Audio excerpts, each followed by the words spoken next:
એટલે ઉર્ધ્વ પુંડ્ર ધારણવાદ કરીને એક ગ્રંથ છે.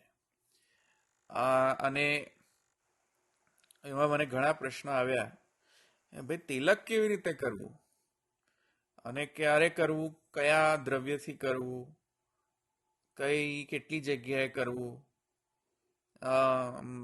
12 તિલક કરવું કે નહીં, 12 તિલકની અંદર વળી પાછો તત્ત જે અંગમાં તિલક કરવાનો નિયમ છે ને એના સાથે સાથે તત્ત મંત્રને બોલવાનું છે, એ કરું કે નહીં, કેટલી વાર કરવું દિવસમાં, અને કયા પ્રકારનું. મેન તો ઘણા બધા એવા પ્રશ્ન કે ભાઈ કરું કઈ આકારનું કરું, કારણ કે અમુક ગોસ્વામી બાળકોને જોતા એવું લાગે છે કે કારણ કે આપણે જેમ ગુરુ કરે તેમ આપણે અનુયાયી વર્ગ કરે તિલક, તો ગુરુ વર્ગમાં જુદું જુદું દેખાઈ રહ્યું છે.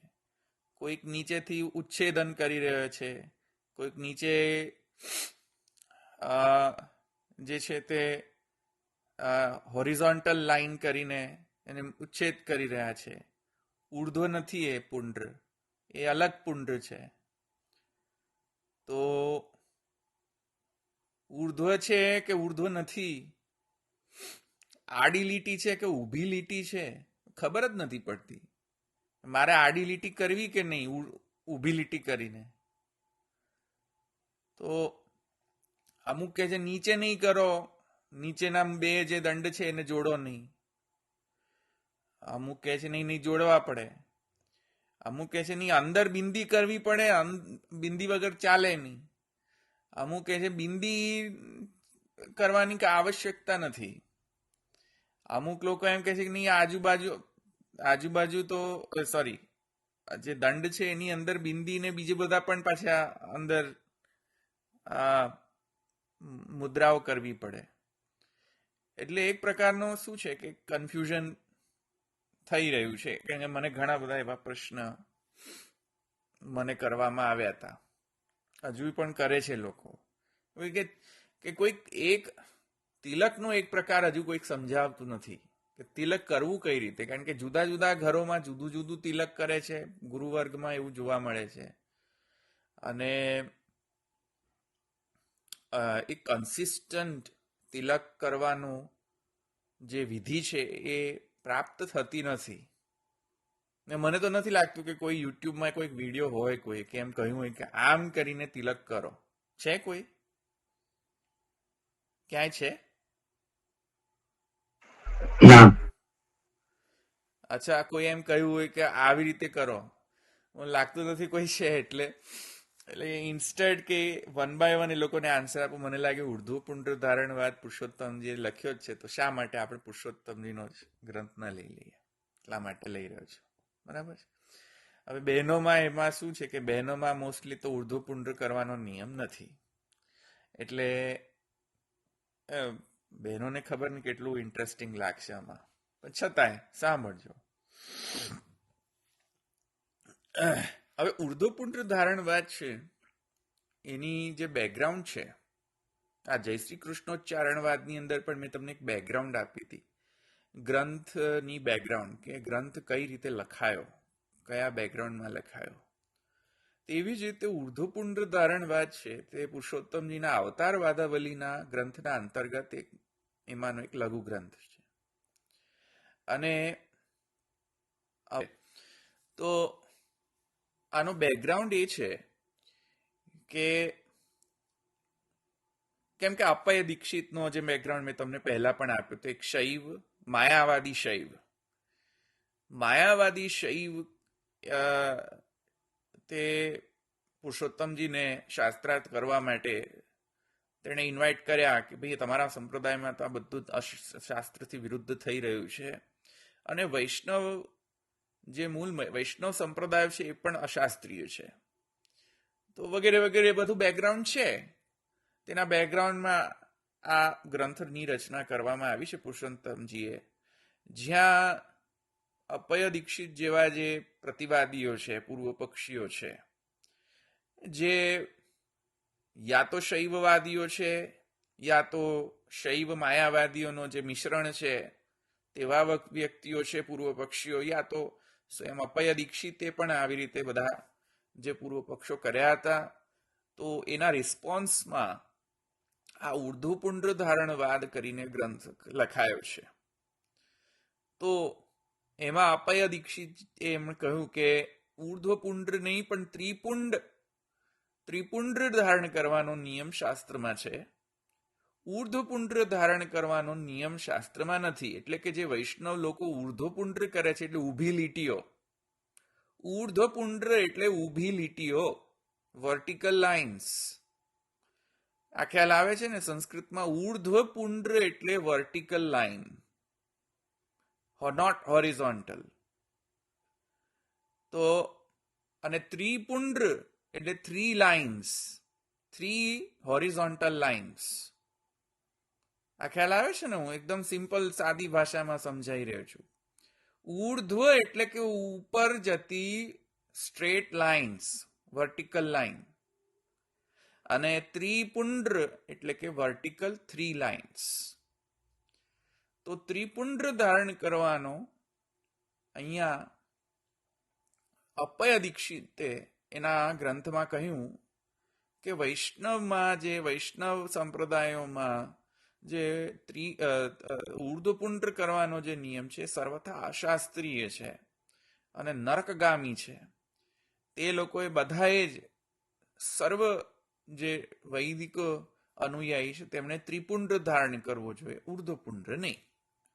આ એક પૂર્વ પક્ષ છે અને એના જવાબમાં પુરુષોત્તમજીએ ઉર્ધ્વપુંડ્ર ધારણવાદની રચના કરેલી છે. હવે આ બેકગ્રાઉન્ડ અત્યારે તો આ હેતુ તો છે નહીં આપણો, કારણ કે અત્યારે તો કોઈ શૈવ કે કોઈ માયાવાદી આવીને આપણને એમ નથી કહેતો તમે ઉર્ધ્વપુંડ્ર કાઢો ને ત્રિપુંડ લગાવો. એટલે અત્યારે આ જે પૂર્વ પક્ષ છે એટલો બધો એપ્લિકેબલ નથી સાંપ્રત કાળમાં. અત્યારે જે પૂર્વ પક્ષ એપ્લિકેબલ છે કે આપણા જ સંપ્રદાયમાં આપણે ક્લિયર નથી કે આપણે ઉર્ધ્વપુંડ્ર કઈ રીતે કરવું જોઈએ. અત્યારે તો શૈવોની જોડે લડવાનો તો કોઈ પ્રશ્ન જ નથી ઉપસ્થિત થતો, કારણ કે બિચારા શૈવો કંઈ બોલતા નથી અને એવા પ્રતિવાદ કરવા આવતા નથી આવી રીતે. આમાં તો એટલીસ્ટ બહુ ઓછા હોય છે, પણ બહુ ઓછા છે. રોજબરોજ જિંદગીમાં આપણને કોઈ હેરાન નથી કરતા કોઈ શૈવો આવીને કે ભાઈ તમે ઉર્ધ્વપુંડ્ર કેમ કરો છો. એ લિસ્ટ ઇમ્પોર્ટન્ટ છે. પણ અત્યારે આપણા જ સંપ્રદાયમાં આપણને જ ખબર નથી કે આપણે ઉર્ધ્વપુંડ્ર કરવું કઈ રીતે, કયા દ્રવ્યથી કરવું, મટીરિયલ કયું વાપરવું, કઈ પ્રકારથી કરવું, કોનાથી કરવું, શાનાથી કરવું. પેલા બીબા, અમુક લોકો પેલા બીબાથી કરતા હોય છે. તો બીબાથી કરાય, ખબર નહીં. પેલા સ્વામિનારાયણ સંપ્રદાયમાં તો એક પેલું એ લોકોને આપી જ દેવામાં આવે છે બીબુ એક. આમ કરીને એ લોકો જયારે એની દીક્ષા થાય એટલે એ લોકોને એક પેકેજ આપી દેવામાં આવે, ટૂલ કિટ જેને કહીએ. એ ટૂલ કિટ આપી દે એટલે બધી કર્યા કરે તે. તો નિયમ શું છે એને સ્પષ્ટ કરવા માટે આ ગ્રંથ લઈ રહ્યો છું, ન કે હું શૈવોને ઝઘડવા માટે, કારણ કે એ તો અત્યારે એપ્લિકેબલ નથી. કોઈ આવીને આપણને કહેતું નથી ત્રિપુંડ્ર ધારણ કરો. કહેતું હોય મને કહેજો. મન તો આજ સુધી કોઈ નથી કહ્યું કે ત્રિપુંડ્ર ધારણ કરો, ઉર્ધ્વપુંડ્ર ન ધારણ કરો. મને તો જેટલા પણ પ્રશ્ન આવે એટલે કે આ જ કહે છે કે આપણા સંપ્રદાયમાં ભાઈ તિલક કઈ રીતે કરવાનું એ જ ખબર નથી, એટલા માટે લઈ. ઠીક છે, આગળ વધીએ આપણે. આ બેકગ્રાઉન્ડ છે ગ્રંથની. હવે ઉર્ધ્વપુંડ્ર એટલે હું પૂર્વ પક્ષ નહીં લઉં, એ કહેવાનો આશય છે મારો. પૂર્વ પક્ષમાં ઘણું બધું કહેલું છે કે ત્રિપુંડ શા માટે ધારણ કરવું જોઈએ, કયા શાસ્ત્રોનું વચન છે, વગેરે વગેરે વગેરે વગેરે. એ બધું નથી લેવાનું, કમ્પ્લીટલી સ્કીપ કરવાનો છે. સીધો જ ઉત્તર પક્ષમાં આવીને હું તમને સમજાવી દઈશ કે ઉર્ધ્વપુંડ્રના શાસ્ત્રીય વચનો કહે છે, અને પછી એનો શેપ, એનો જે મટીરિયલ, એ કયા કયા લોકેશનમાં કરવાનું હોય છે, કયા કયા અંગ પ્રત્યંગમાં કરવાનું હોય છે, કઈ રીતે વિધિ હોય છે, એ બરાબર છે. આવી રીતે આપણે આગળ જશું નેક્સ્ટ 2 or 3 સેશન્સમાં. તો ઉર્ધ્વપુંડ્ર સમર્થનમ કરીને એક સેક્શન છે. જે લોકોએ ગ્રંથ જોવો હોય જોઈ લે, મારી સાથે સાથે એ લોકો ભણતા રહે.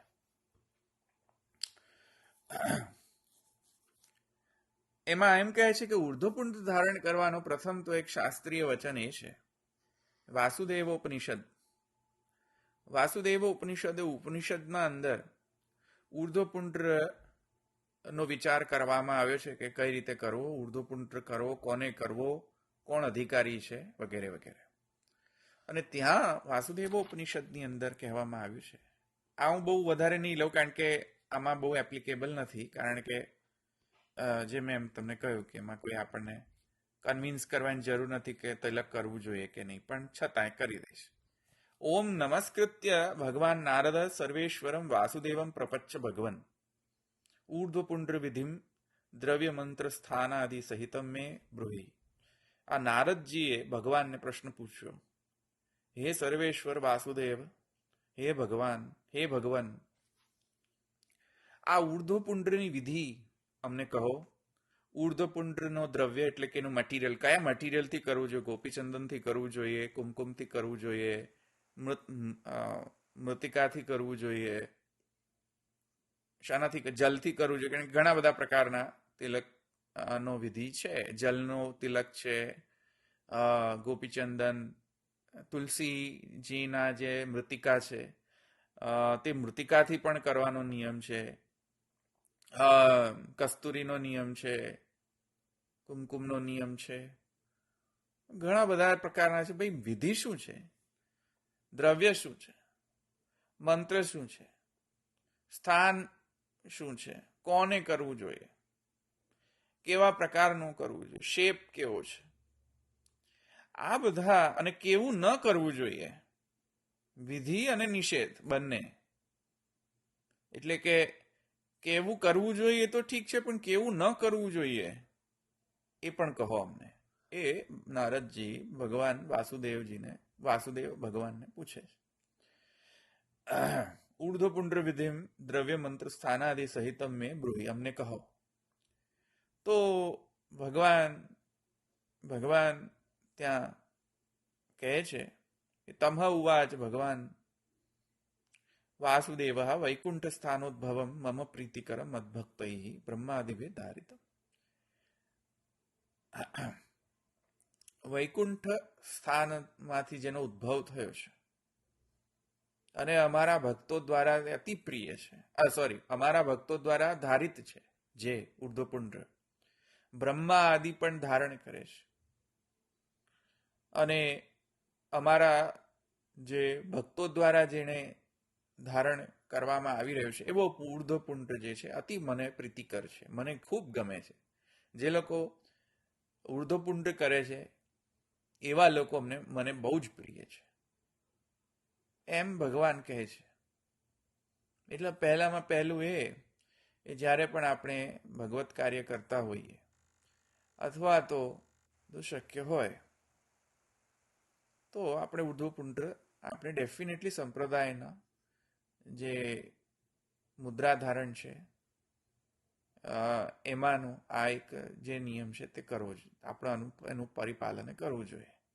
મહાપ્રભુજીની પણ આજ્ઞા છે, દંડાકારે લલાટે સ્યાત ઇત્યાદિ વચનાનુસાર, અને સાધન દીપિકાની અંદર પણ ઇત્યાદિ વચન છે, આવા જ વચન.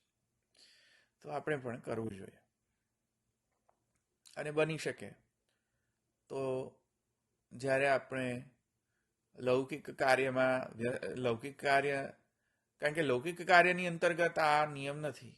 લૌકિક કાર્યની અંદર વાર્તા સાહિત્યમાં પણ આવે છે કે અમુક લોકો કરતા જ નહોતા, કેમ કે એ લોકોને પોતાની જે કયા ધર્મથી છે, કયા સંપ્રદાયથી છે, એ બધાનો કોઈ દુરુપયોગ નહોતો કરવો, પોતાની વૈષ્ણવતાનો. તેથી પણ તેઓ કરતા નહોતા, જાણી જોઈને કરતા નહોતા. જ્યારે લૌકિક કામમાં જતા ત્યારે, વ્યાવૃત્તિ કરવા જતા ત્યારે. પણ છતાંય જે લોકોને અનુકૂળ હોય તે કરે, જે લોકોને અનુકૂળ હોય તે ન કરે ઇત્યાદિ. પણ કિંતુ ભગવત કાર્યમાં અને જ્યારે પણ આપણે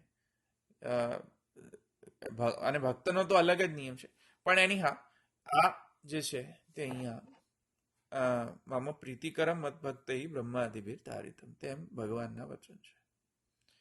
હવે બીજો પણ એક પ્રશ્ન આવે તો હું એ પણ લઈ લઈશ કે ભાઈ અમને અમુક લોકોએ મને એમ પણ કહ્યું હતું કે, જો કે પ્રશ્ન નહોતો પૂછ્યો, એમને તો કહ્યું હતું કે અ, શંખચક્ર મુદ્રા પણ ધારણ કરવી જોઈએ આપણે. શંખચક્ર આદિ, કારણ કે આપણે મહાપ્રભુજીએ પણ કહ્યું છે, મુદ્રા ધારણ વિધિ પણ કહેલી છે મહાપ્રભુજીએ તત્વાર્થ નિબંધની અંતર્ગત જ. તો શંખચક્ર ગદા પદ્મ ઇત્યાદિ જે છે, અથવા તો 5 જે મુદ્રાઓ છે નામ મુદ્રા સાથે ગણીએ તો, કે રામાનુજ સંપ્રદાય ઇત્યાદિમાં પણ એ મુદ્રાઓ ધારણ કરવાનો નિયમ તો મળે છે. તો આપણા સંપ્રદાયમાં પણ એ મુદ્રા નિયમ છે. તો વાત સાચી છે, મુદ્રા પણ ધારણ કરવી જોઈએ, પણ કોને મુદ્રા ધારણ કરવી જોઈએ એ પ્રશ્ન છે. તો એ પણ એક પ્રશ્ન છે કે તિલક સાથે સાથે મુદ્રાઓ કરવી કે નહીં મારે. અને જો મુદ્રાઓ કરવી તો કઈ મુદ્રાઓ, ક્યાં છે મુદ્રાઓ, કઈ પ્રકારની મુદ્રાઓ કરવી, એનો શેપ કેવો કરવો ને કોનાથી કરવો. એમાંય પાછો પેલા બીબા હોય છે મુદ્રાના. અમુક લોકો તપ્ત મુદ્રા કરતા હોય છે, અમુક શીતલ મુદ્રા કરતા હોય છે. અમુક સંપ્રદાયમાં તપ્ત છે, અમુક સંપ્રદાયમાં શીતલ મુદ્રા છે. તો ઉર્ધ્વપુંડ ધારણવાદની સાથે સાથે શંખ ચક્રાદિ મુદ્રા ધારણવાદ પણ છે માં પુરુષોત્તમ જે લખેલો છે.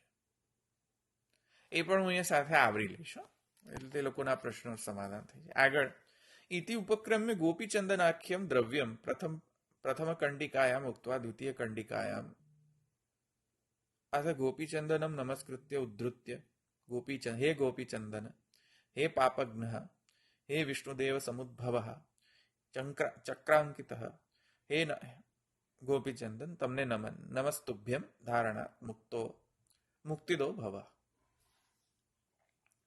એને ધારણ કરવાથી મુક્તિ પ્રાપ્ત થાય છે.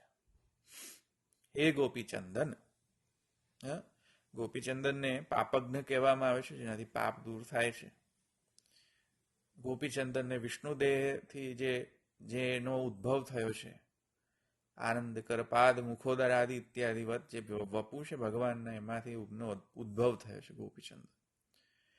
એવા જે ગોપીચંદન છે તેમને નમન, જેને ધારણ કરવાથી મુક્તિ પ્રાપ્ત થાય છે. એવું અહીંયા વાસુદેવોપનિષદમાં કહેવામાં આવ્યું છે. આગળ કહે છે ઇમમ મે ગંગે ઇતિ જલમાદાય વિષ્ણોર્નુકમ ઇતિ મર્દયેત. જ્યારે અમુક વખતે અમુક જે વચન છે તેમાં એમ પણ કહે છે ઇમમ મે ગંગે, ગંગાની તીરમાં જે માટી મળે છે, તે જે મૃતિકા મળે છે, તે પણ એનાથી પણ કરવાનું, તિલક જે છે એને ધારણ કરવાનું અહીંયા કહેવામાં આવેલું છે. અતો દેવા અવંતુ ન ઇતિ એતૈ મંત્રૈ વિષ્ણુ ગાયત્રી કરીને મંત્ર છે, અને એ મંત્ર બોલીને તિલક કરવો. ત્રિવારમ અભિમંત્ર્ય શંખચક્ર ગદાપાણે દ્વારિકા નિલાયાચ્યુત ગોવિંદ પુંડરીકાક્ષ રક્ષમામ શરણાગતમ. આ કરીને એક મંત્ર છે. એવા ગૃહસ્થો જે છે તે લલાટ ઇત્યાદિ દ્વાદશ સ્થાનમાં આવો મંત્ર બોલીને અનામિકા અંગુલીથી, એટલે કે અંગુષ્ઠ તર્જની સિક્વન્સમાં સમજાવી દો. અંગુષ્ઠ તર્જની મધ્યમાં, અનામિકા કનિષ્ઠા 5 અંગુલી, બરાબર છે. સિક્વન્સમાં જ અંગુષ્ઠ પછી તર્જની, આ જે ઇન્ડેક્સ શું કહે છે, ઇન્ડેક્સ ફિંગર છે ને, index finger, the first finger, right. So અંગુષ્ઠ તર્જની, મધ્યમાં અનામિકા, કનિષ્ઠા, છેલ્લી જે નાની, જે સૌથી નાની જે આંગળી છે કનિષ્ઠા, બરાબર. ત્યાં એમ કે છે અનામિકા અંગુલીથી તિલક કરવું, એટલે અંગુલીથી પણ તિલક કરવું એમ કહી રહ્યા છે. અને કયો મંત્ર બોલીને કરવું કહે છે કે વિષ્ણુ ગાયત્રી અને કેશવાદિ નામ લઈને, કેશવાય નમઃ ઇત્યાદિ નામ લઈને, દ્વાદશ નામ લઈને, અને પછી તિલક ધારણ કરવું, એવો અહીંયા વાસુદેવ ઉપનિષદમાં કહેવામાં. હવે બધાને પ્રશ્ન થાય, ઓહો, આ તો અમે તો કાંઈ કરતા જ નથી આ બધું, અને અહીંયા તો ગોપીચંદન લખ્યું છે, આપણે બધા કુમકુમથી કરતા હોઈએ છીએ. અહીંયા કહે છે કે વિષ્ણુ ગાયત્રીનો મંત્ર ઉચ્ચારણ કરીને કરવું જોઈએ, તો અમારે શું કરવું? અહીંયા એમ કહે છે કે શંખ ચક્ર ગદા પાણે દ્વારિકા નિલયાચ્યુત ગોવિંદ પુંડરીકાક્ષ ક્ષમા શરણાગતમ ઇત્યાદિ મંત્ર બોલીને કરવું, અથવા એવું ધ્યાન કરીને કરવું. અને પાછું દ્વાદશ તિલક કરવું. આ તો બધું કરતા નથી આપણે, તો શું આ સંપ્રદાયનો આપણો નિયમ છે? શું કરવું, શું ન કરવું, એવું બધું તમને સમજાવીશ. અત્યારે તમે સ્ક્રિપ્ચરલ રેફરન્સીસ જોઈ લો કે ઉર્ધ્વપુંડ્ર ધારણ કરવું કે નહીં, પહેલા એ સમજાવી રહ્યો છું. પછી કેવી રીતે કરવું એ બધું તમને સમજાવીશ, કોને કરવું કોને નહીં કરવું એ બધું તમને સમજાવીશ. અત્યારે એટલું સમજો, ઉર્ધ્વપુંડ્ર કરવું કેમ કે ભગવાનને પ્રિય છે. વૈષ્ણવ જેટલા પણ વૈષ્ણવ હોય, જેનો વૈષ્ણવ માર્ગની દીક્ષા લીધી હોય સંપ્રદાયની, એ બધા વૈષ્ણવોએ, કેમ કે ભગવાન સ્વયંના વચન છે કે ઉર્ધ્વપુંડ્ર જે કરે છે તે મને પ્રિય છે. એ ઉર્ધ્વપુંડ્ર જે નથી કરતા એને પ્રિય નથી. ઉર્ધ્વપુંડ્ર કરે છે તે બધા જ પ્રિય છે મને. મમ પ્રીતિકરમ મદ ભક્તઈ. મારો ભક્ત હોય તો ઉર્ધ્વપુંડ્ર કરશે જ, એવું ભગવાન વાસુદેવ કહે છે. એ સમજવાની આવશ્યકતા છે. બરાબર છે. આગળ જઈએ. આ હું બધું સમજાવે છે ને, મને ખબર છે તમારા પ્રશ્નો ઉદ્ભવ થયા છે કે અહીંયા ગોપીચંદન લખ્યું છે, કુમકુમ શા માટે નથી, વગેરે વગેરે બધું સમજાવીશ આગળ. નેક્સ્ટ. કોઈકનું મ્યુટ ખુલી ગયું છે, મ્યુટ કરે પ્લીઝ. નેક્સ્ટ છે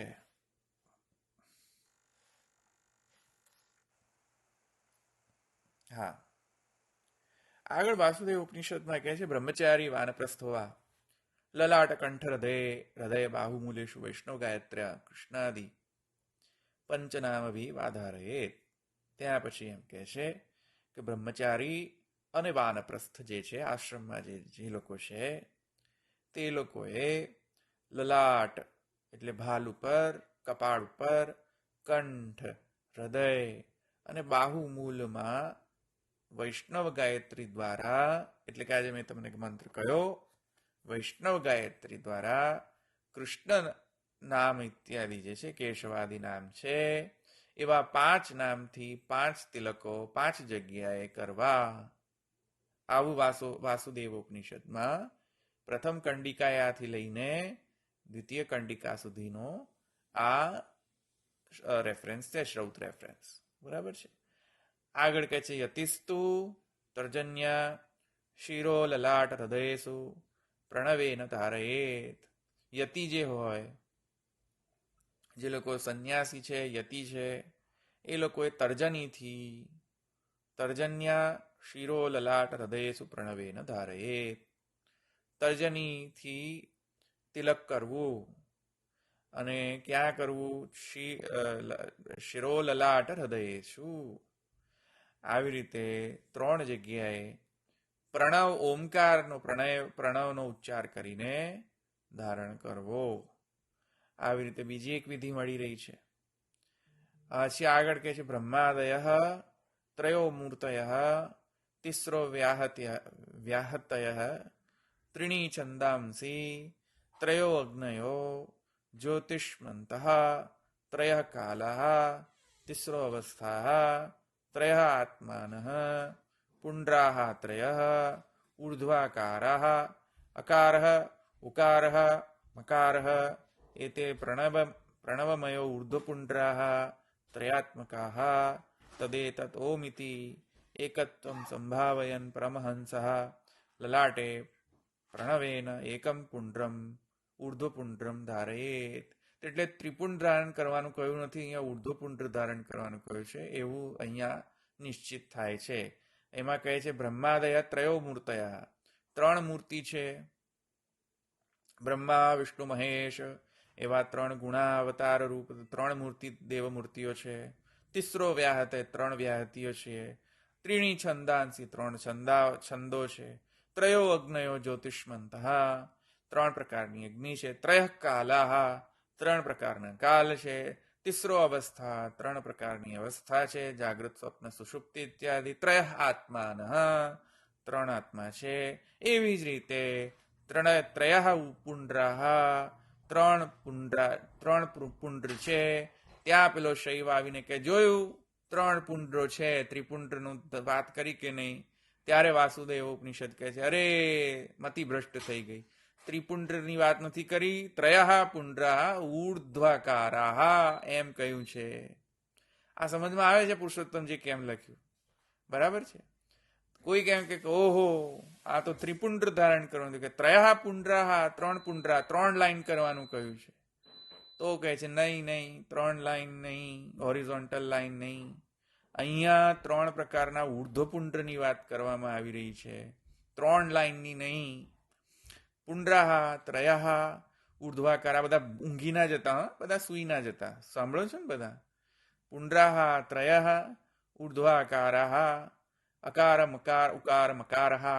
ઓમકારની અંદર જેમ ઓમ જે છે તેમાં અકાર ઉકાર મકાર એમ 3 સ્વરો વિદ્યમાન છે, અને એટલે કે 3 અક્ષરો વિદ્યમાન છે. એવી રીતે કેમ કે અકાર ઉકાર મકાર જે છે તે ઉત્પત્તિ સ્થિતિ લય ના સિમ્બોલિક તરીકે છે. કેમ કે શબ્દની ઉત્પત્તિ માટે પણ અકાર ઉકાર મકાર જે છે તેમાં જે પ્રકારે એનું ઉચ્ચારણ થાય છે, અક્ષરનું ઉચ્ચારણ થાય છે, તેમાં પણ ઉત્પત્તિ સ્થિતિ અને લય તે ત્યાં એવી રીતે સમજાય છે. કેમ કે જે રીતે ઉચ્ચારણ થાય છે એની મિકેનિક્સ પણ સમજો તો પણ તમને મોટો વિષય છે. અત્યારે હું નહીં જો પાણીની વ્યાકરણની અંદર બહુ સારી રીતે સમજાવવામાં આવે છે અકાર ઉકાર મકારને. આખી મિકેનિક્સ જે છે કે શબ્દનો ઉચ્ચાર કરવા માટે આપણે કયા કયા જે મુખના જે અંગ પ્રત્યંગનો ઉપયોગ કરીને શબ્દ ઉચ્ચારણ કરીએ છીએ તેની મિકેનિક્સ સમજાવીને સમજમાં આવે છે, સમજાવે છે કે જેવી રીતે શબ્દની ઉચ્ચારણમાં પણ ઉત્પત્તિ સ્થિતિ લયરૂપ હોય છે તેવી રીતે બ્રહ્મ પણ, કેમ કે બ્રહ્મ જે છે નાદ બ્રહ્મ છે, બ્રહ્મમાંથી નાદ ઉત્પન્ન છે, શબ્દોત્પત્તિ છે, અને બ્રહ્મમાંથી આ રૂપ સૃષ્ટિની ઉત્પત્તિ છે અને કર્મ સૃષ્ટિની ઉત્પત્તિ છે. રૂપ નામ કર્મની ઉત્પત્તિ બ્રહ્મમાંથી છે. તેવી જ રીતે બ્રહ્મ જેવી રીતે આ શબ્દ રૂપ કર્મ જે છે તેનો ઉત્પત્તિ સ્થિતિ લય કરનાર છે. એનો એવો જે પ્રકારનો બોધ છે તે અહીંયા અકાર ઉકાર મકારથી થઈ રહ્યો છે. એવી રીતે ઉર્ધ્વપુંડ્ર પણ 3 પ્રકારના છે એમ કહી રહ્યો છે. પુંડ્રાહ ત્રય 3 પ્રકારના ઉર્ધ્વાકાર, બરાબર છે? અકાર ઉકાર મકાર.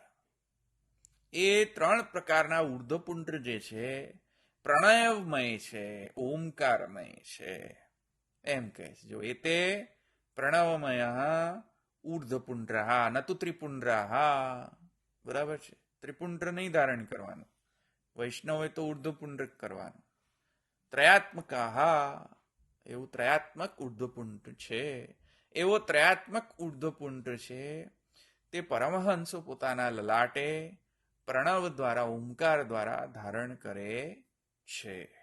બરાબર છે? આ પહેલા તો બધા વચનો એ અહીંયા ઉદ્ધૃત કરવામાં આવ્યા કે જે વચનોથી સિદ્ધ થાય એ ત્રિપુંડ્ર ધારણ કરવાનું કહ્યું નથી ભગવાને.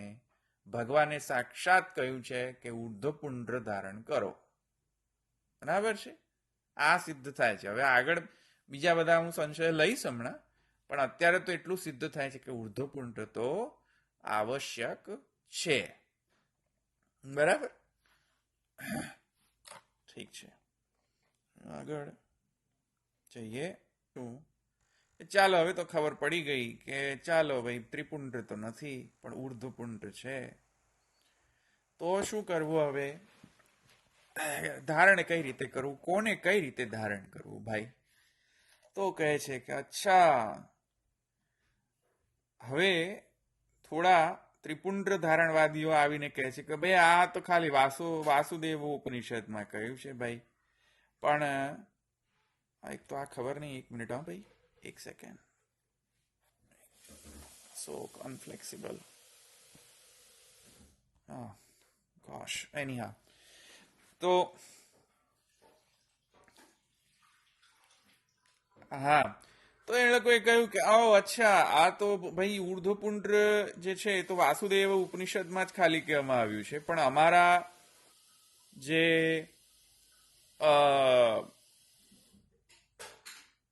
વૈખાનસ ગૃહ્ય સૂત્ર છે, જ્યાં યજ્ઞ વિધિઓનું વર્ણન કર્યું છે. યજ્ઞ કરીને પછી જે યજ્ઞમાંથી જે ભસ્મ પેદા થાય છે એ ભસ્મનો અંગ પર લેપન કરવું એવો નિયમ છે. તો ભસ્મથી ઉર્ધ્વપુંડ્ર કરવું કે નહીં, એ પ્રકારની બધી અહીંયા ચર્ચા છે. એમાં હું બહુ વધારે નહીં જવું, કારણ કે અહીંયા અત્યારે આપણે બધા કોઈ યજ્ઞ કરતા નથી, એટલે આ બહુ ઇમ્પોર્ટન્ટ નથી. હું તમને ખાલી એક તાત્પર્ય સમજાવી દઈશ હમણાં. પણ તૈત્રીય શાખા આશ્રિત હું લઈ લઉં છું. ચાલો.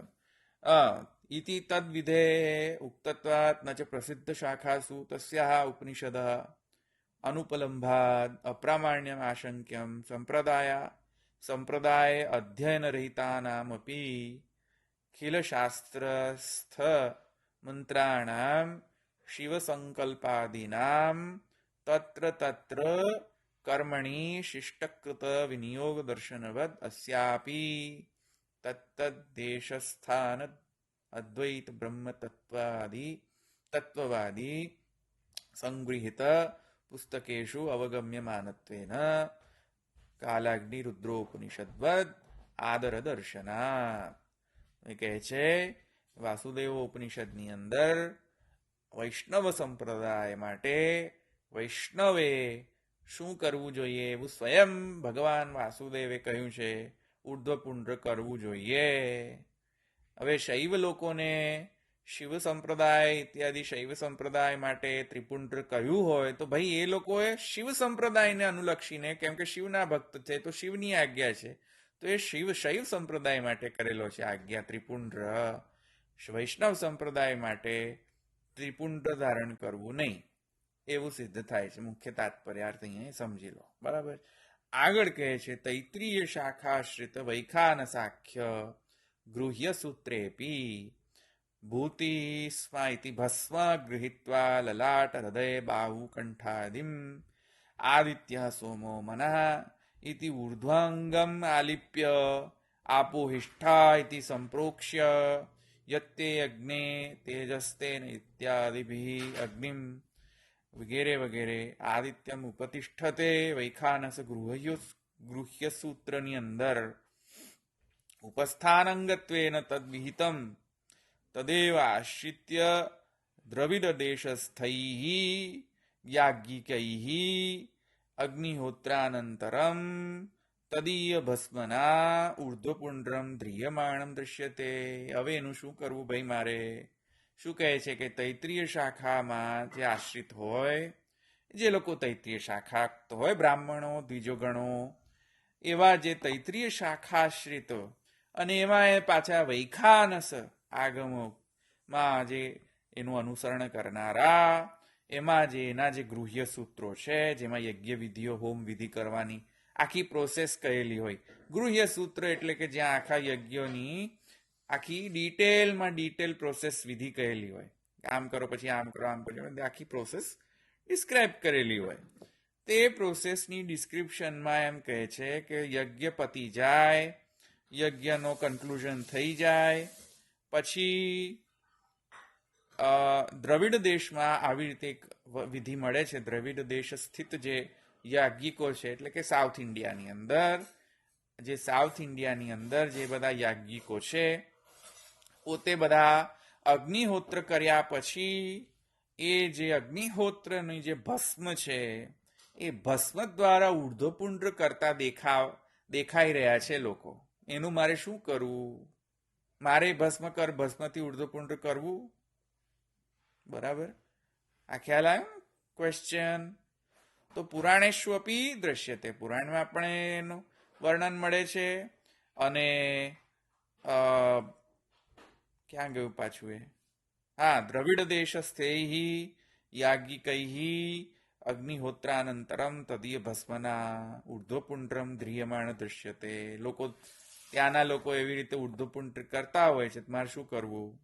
મારે કરવું? બરાબર છે આ ક્વેશ્ચન. બરાબર. એટલે ગોપીચંદન આવ્યું એક તો દ્રવ્યમાં, પછી આવ્યું આ ભસ્મ થી ઉર્ધ્વપુંડ્ર કરવાનું, અચ્છા, 3 ઉર્ધ્વપુંડ્રની વાત કરી. અચ્છા, પછી એમ કહ્યું કે અચ્છા ત્રયપુંડ્રા, 3 પ્રકારના પુંડ છે. અ, અ, પછી એવી પણ વાત આવી કે ભાઈ વાનપ્રસ્થમાં જે હોય, ક્યાં ગયું પાછું એ વચન? આવ્યું હતું ને હમણાં ભાઈ વાનપ્રસ્થનું. 1 મિનિટ, ક્યાં ગયું એ? 1 મિનિટ. એક તો આ એક છે ને બહુ અનફ્લેક્સિબલ છે ઝૂમ. હા, બ્રહ્મચારી વાનપ્રસ્થ જે છે તેણે આ 5 ઉર્ધ્વપુંડ કરવા 5 અંગમાં. યતિએ 3 પ્રણવ દ્વારા ધારણ કરવું. પરમહંસો છે વગેરે વગેરે છે તે આવી રીતે કરે વગેરે વગેરે. જો આ ડિફરન્સ જે બતાવવામાં આવે છે જોયું તમે? જે આશ્રમમાં હોય તે પ્રકારે પણ ડિફરન્સ કરેલો છે જો. તો હવે મારે શું કરવું? આમાં હું કઈ વિધિનું અનુસરણ કરું? 5 કરું, 4 કરું, 3 કરું, 1 કરું, શું કરું? અને શાનાથી કરું? બરાબર છે. તો હવે આ કન્ફ્યુઝન પેદા થઈ રહ્યો છે. પછી આગળ કહે છે, તો પછી પુરુષોત્તમજી કહે ચાલો હું તમને એક ક્લાસિફિકેશન કરીને આપું. શું કહે છે કે 3 પ્રકારના ઉર્ધ્વપુંડ્ર શાસ્ત્રમાં છે. હવે સિદ્ધાંત પક્ષ ચાલુ. સિદ્ધાંત પક્ષ જો કે પહેલેથી જ ચાલુ થઈ ગયો હતો. મેં તમને વાસુદેવ ઉપનિષદનો જ્યારે શાસ્ત્રનો ઉદ્ધત કર્યા વચનો ત્યારથી જ. પણ હવે તે ક્લારિફિકેશન કરી રહ્યા છે પુરુષોત્તમ. 3 પ્રકારના ઉર્ધ્વપુંડ્ર છે. બરાબર? ઉર્ધ્વપુંડ્ર ત્રૈવિધ્ય નિરૂપણમ, એ 3 પ્રકાર છે. પ્રથમ ઉર્ધ્વપુંડ્ર નો પ્રકાર છે. હવે આ બધાએ લખી લેવો જોઈએ કારણ કે આ બહુ સારો એક પુરુષોત્તમજીએ સમરી કરેલી છે. તત્તાવત આ અહીંયા છે સ્ટેટમેન્ટ, અમે હાઇલાઇટ કર્યો. તત્તાવત ત્રિવિધમ જાતિ, પ્રથમ જાતિ પ્રયુક્તમ, પહેલો ઉર્ધ્વપુંડ કરવાનો વિધિ છે જાતિ પ્રયુક્ત ફર્સ્ટ. દ્વિતીય છે કર્માંગભૂતમ બીજી. તૃતીય છે સંપ્રદાયાનુરોધી ઉર્ધ્વપુંડ્ર ધારણ. તો 3 પ્રકારના છે: જાતિ પ્રયુક્ત ઉર્ધ્વપુંડ્ર ધારણ, કર્માંગભૂતમ ઉર્ધ્વપુંડ્ર ધારણમ અને સંપ્રદાયાનુરોધી ઉર્ધ્વપુંડ્ર ધારણમ. 3 પ્રકાર. એટલે ગુજરાતીમાં કહું તો જાતિ પ્રયુક્ત તત્ત જે જાતિ હોય, જેની જે જાતિ હોય, અને અહીંયા જાતિ શબ્દથી વર્ણ છે. અહીંયા ભાઈ જાતિ શબ્દ એટલે પેલો જાતિ નહીં, હા, જે જન્મ ના જાય તે શુદ્રો વાળો જ અહીંયા નિયમ છે. બરાબર? તો જાતિ પ્રયુક્તમ એટલે કે વર્ણ પ્રયુક્તમ એટલે કે બ્રાહ્મણ, ક્ષત્રિય, વૈશ્ય, શૂદ્ર એ જે વર્ણ પ્રમાણે પણ એક નિયમ છે કે ભાઈ બ્રાહ્મણે આવી રીતે ઉર્ધ્વપુંડ કરવું, ક્ષત્રિયોએ આવી રીતે તિલક કરવું, શૂદ્રે આવી રીતે કરવું. તો જાતિ પ્રયુક્ત થયું ને, બેઝડ ઓન જાતિ થયું. જે તમારી જાતિ હોય પ્રમાણે તિલક કરો તો એ જાતિ પ્રયુક્ત કહેવાય. બરાબર? આ પ્રથમ. બીજો સિક્વન્સમાં જવાનું છે, કારણ કે સિક્વન્સ બહુ મેટર કરે છે અહીંયા. એટલે સિક્વન્સમાં પહેલો છે જાતિ પ્રયુક્તમ, બીજો છે કર્માંગભૂતમ. હવે કર્માંગભૂત એટલે કે ભાઈ વર્ણ છે વગેરે વગેરે જવા દો, પણ એટલે જવા દો એટલે કે આ જાતિ પ્રયુક્ત તો છે જ આપણી જોડે નિયમ. એની ઉપરાંત કર્માંગભૂતમ એટલે કે કર્મ જે તત્ત કર્મ કરો એના અંગભૂત ઉર્ધ્વપુંડ કરવાનો પણ નિયમ છે. કર્મ કરો જ્યાં સુધી કર્મ પ્રાપ્ત થાય ત્યાં સુધી તમારે ઉર્ધ્વપુંડ કરવું જોઈએ. કર્મ પ્રાપ્ત ન થાય તો તમારે કરવું ન જોઈએ. જ્યારે કર્મ પ્રાપ્ત થાય ત્યારે એ ટાઈમ નિમિત્ત માટે ઉર્ધ્વપુંડ કરી લેવાનું ધારણ. કર્મ પતી જાય એટલે ઉર્ધ્વપુંડ ગાયબ. બરાબર છે? પછી એને નહીં ધારણ કરવાનું. બરાબર છે? તો આ કર્માંગભૂત. અને તૃતીય પ્રકાર છે સંપ્રદાયાનુરોધી.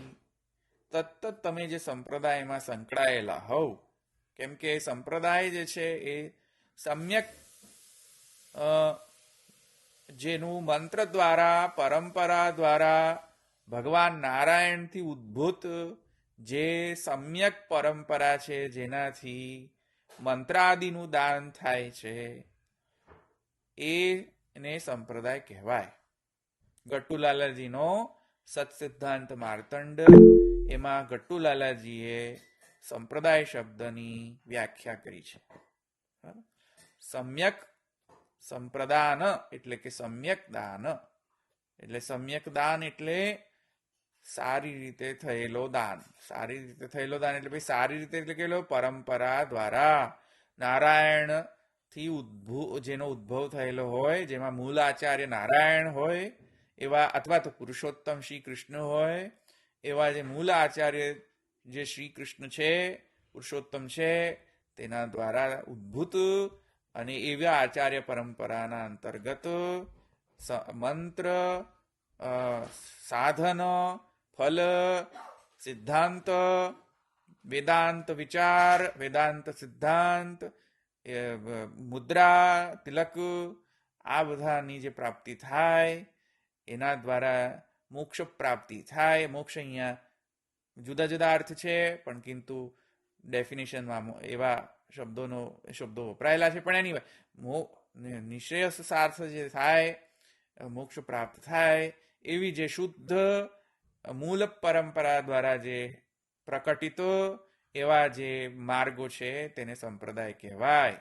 બરાબર છે?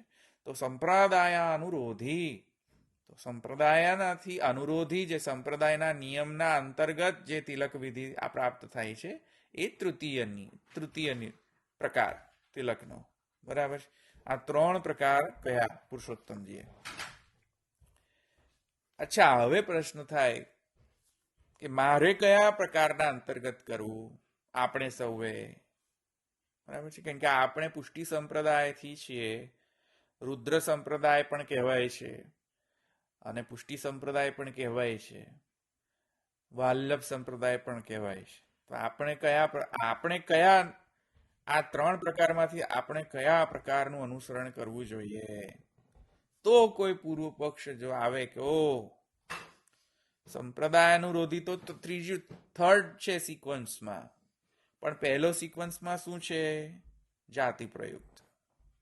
તો જાતિ પ્રયુક્ત જે છે તેના દ્વારા જ તિલક કરવું જોઈએ, સંપ્રદાય અનુરોધી નહીં. તત્ર આદ્યમ. હવે અહીંયા એક થોડોક જે એક પેરેગ્રાફ આખો નહીં લઉં, પણ અહીંયા એક પેરેગ્રાફ પુરુષોત્તમજીએ લખ્યો છે એ માટે કે ભાઈ એક તો જાતિ પ્રયુક્ત છે એટલે તમે બ્રાહ્મણ શૂદ્ર ઇત્યાદિ છો, બ્રાહ્મણ ક્ષત્રિય શૂદ્ર વગેરે વગેરે. તો મારે બ્રાહ્મણત્વેને તિલક કરવું કે મારે સંપ્રદાયના જે અનુયાયી છે એ રીતે તિલક કરવું? નવા ક્વેશ્ચન છે. બરાબર? તો પુરુષોત્તમજી એક પેરેગ્રાફ લખ્યા, નેક્સ્ટ 2 પેરેગ્રાફ છે એના જ છે. એમાં પુરુષોત્તમજીએ અતિ વિદ્વત્તાપૂર્ણ એક એક્સપ્લેનેશન આપ્યો મીમાંસા શાસ્ત્રના પ્રમાણે, જૈમિની મીમાંસા અને પદવાક્ય મીમાંસા જે છે શાસ્ત્ર એનો. એમાં પુરુષોત્તમજી એમ કહ્યું, મુખ્યમાં એ સમજી લો, પછી હું અંદર ડિટેલમાં નેક્સ્ટ ટાઈમ સમજાવીશું. કારણ કે જે લોકો સ્કોલરલી વાત સમજવાના જે રસિક છે એ લોકો માટે મજા આવશે, અને જે લોકોને બોરિંગ લાગતો એ બિચારા સૂઈ જશે. એટલે નેક્સ્ટ ટાઈમ હું લઈશ, કારણ કે રસિકજનો માટે પણ, કારણ કે હું સ્વયં શું છે જે શાસ્ત્રના વચનનો રસિક છું, એટલે મને જરા આનંદ આવે છે. એટલે નેક્સ્ટ ટાઈમ હું લઈશ. પણ અત્યારે મૂળ જે તાત્પર્ય એમ કહે છે પુરુષોત્તમજી કે ભાઈ સંપ્રદાય અનુરોધી જે છે એ પ્રાયોરિટી છે, જાતિ પ્રયુક્ત અને કર્માંગભૂત પ્રાયોરિટી નથી. ખ્યાલ આવ્યો? આ મૂળ મુદ્દો, તાત્પર્ય. સંપ્રદાય અનુરોધી જે પણ પ્રાપ્ત થાય છે એ પહેલું, એ ફર્સ્ટ પ્રાયોરિટી. અને કર્માંગભૂત અને જાતિ પ્રયુક્ત જે છે એનાથી પણ જે હાયર પ્રાયોરિટી છે જેની, એ છે સંપ્રદાય અનુરોધી. એટલે જો તમે સંપ્રદાય કોઈ વિશેષ સંપ્રદાયથી જોડાયેલા હો, એટલે માનો કે તમે શૈવ સંપ્રદાયી છો, શિવ તમારો ઈષ્ટદેવ છે, તો અને તમે બ્રાહ્મણ છો,